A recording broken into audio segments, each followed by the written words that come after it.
contact in there. Direct eye contact. Wow. Awesome group. Hey, I'm here to talk to you about 7 things that Ron Pileggi, who was the owner of Tri-City Weekly, taught me about business. And I'll start with a story. The story is about the Lighthouse Ranch, which was out on the point around Lolita. And it was in the 70s, a hippie kind of a commune that was a Christian commune, and people from the street and that traveled up and down the coast in the Jesus People days, the 70s, you might have heard of it. This guy, Jim Durkin, who was the pastor, brought all these crazy hippie people onto this property. They got sober, they got jobs, they got rehabilitated, kind of human recycling in the best sense of the word. Because there's a lot of people that did a lot of LSD in the 60s and 70s, and they were kind of messed up. So this was a day that people were really supercharged about getting their lives back on track. And so one of those businesses was this crazy idea of the shopper paper called the Tri-City Weekly. I had to go dig in the archives to find this one. And back in the day, it was hand-delivered just in central Eureka. There was a donut cart, all the classifieds. This predates Craigslist.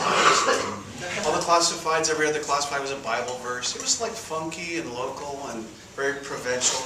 And then one day, Ron and 10 other guys took the business over and made it a for-profit venture, and boy was it.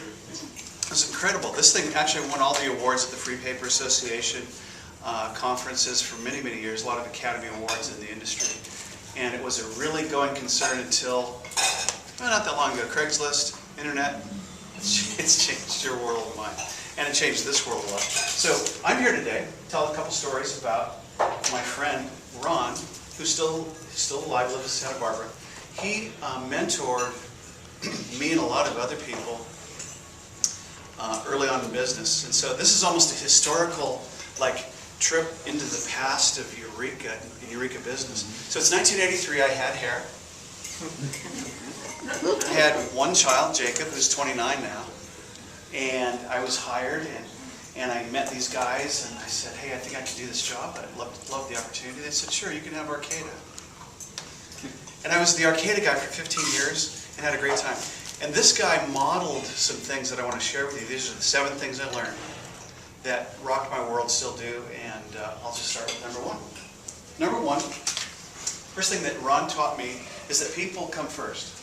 When you fly up to 50,000 feet and look down on your business, your life, it's all about people. It's all about relationships. There are no hearses, there's no U-Haul behind the hearse, right? Right. You can't take it with you. Ooh, good metaphor. You're smiling. Nice. Excellent. You like that? That's for you? I like it a lot. That people and relationships are about everything. And that if you have great relationships with people, most everything else in life will follow. Number 2, have great client relationships. You got to be really good with clients. Do what you say what you do, serve them. And what they told me is I had this up and down relationship with sales. I was really great, and then I was really horrible. And my friend Jeff Kesnick stopped me. He said, listen, and this is right from Ron, go out and make relationships and friendships, and people will buy from you. What? Could it be that easy? And sure enough, he was right. It's like, oh, okay, I can do that. So I went up and became Sales Guy of the Year, all that in a bag of chips for many years. It was awesome. So people love people that serve them. If you serve your clients, Jeff Reagan, wouldn't you agree? Absolutely. Number 3, turn off the lights. Pregnant pause. Blank stare. Turn off, what do you mean turn off the lights?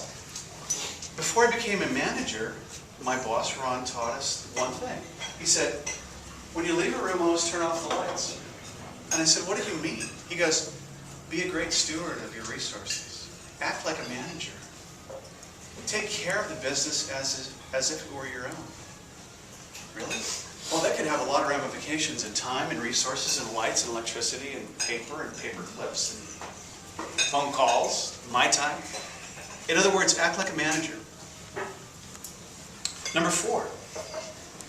This was a key one, and Ron preached this ad infinitum, that speech is really, really powerful.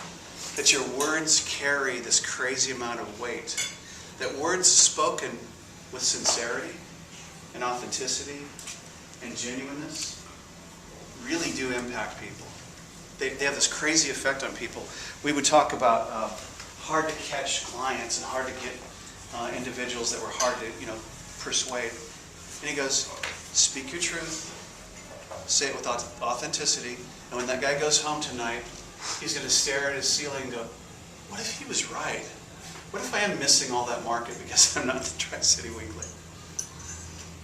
So don't discount the power of your words. And remember, my dad said, a little kindness goes a long ways. And people remember kindness. They also remember those little nastinesses that you have and that we all kind of experience.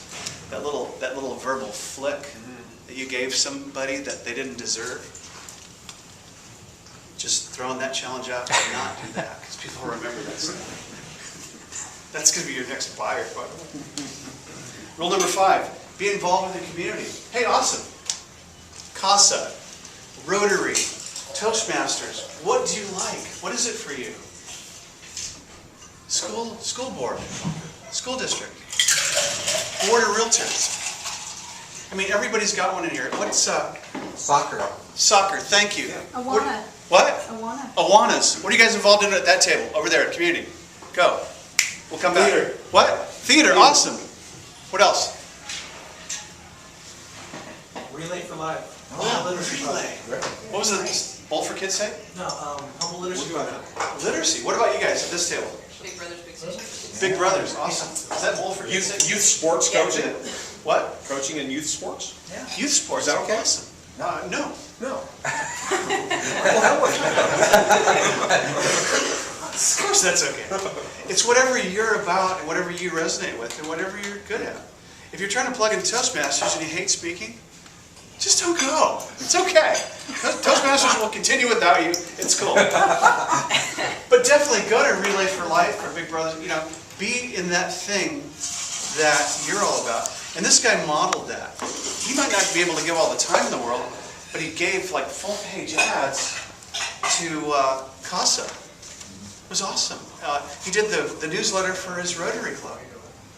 Who does that? The answer is this guy. He was great. So, and we can do our small part. So, I'm not saying you don't have to go out and raise 20 grand, but do your small part.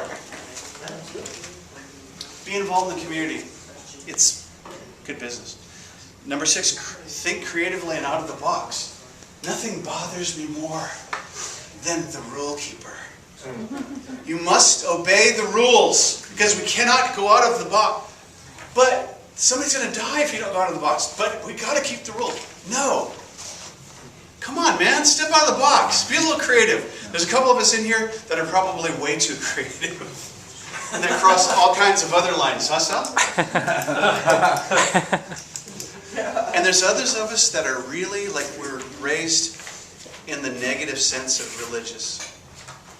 I cannot move because they told me I cannot save the child in the street because there's rules. You can't go out.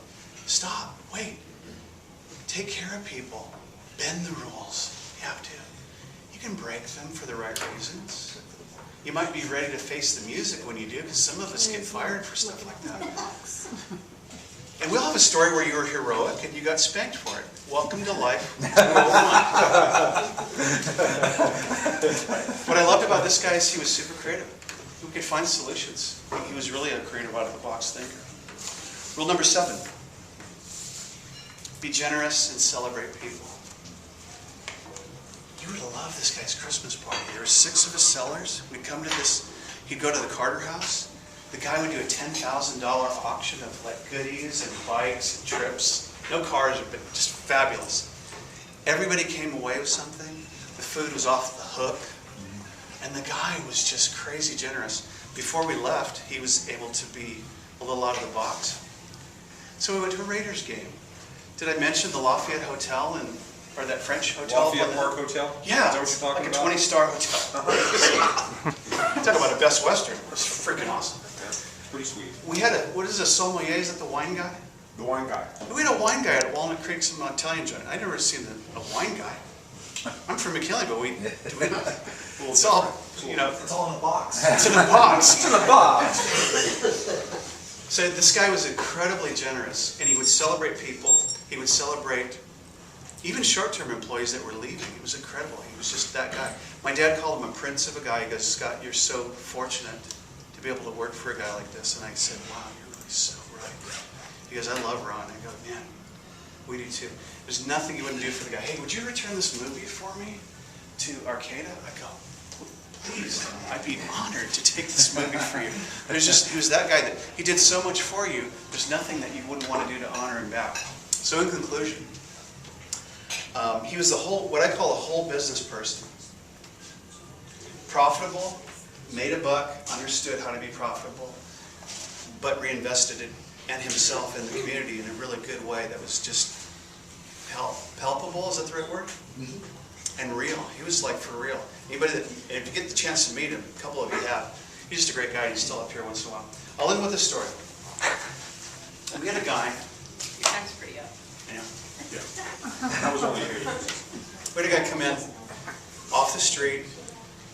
He was really rotund, half shaven, kind of special needs, super sweet guy. And to look at him, you go, I just don't know. But on the phone, Anthony David was Antonio Banderas, the steroids. Hey Gary, how you doing, Gary? How you been? And it was incredible because this place provided an opportunity for a guy like an Anthony, like a Scott Hammond, half-shaven, Yeah. to sell things and to be employed. He was a phone solicitor. He would do it for 8 hours a day, high five. Nobody does that for 8 hours a day. But this place, this guy provided an environment to where people could prosper. And that's what I would challenge you to do today. Make your environment a place where you help other people prosper. Scott Hammond, the TV guy for BNI. Excellent.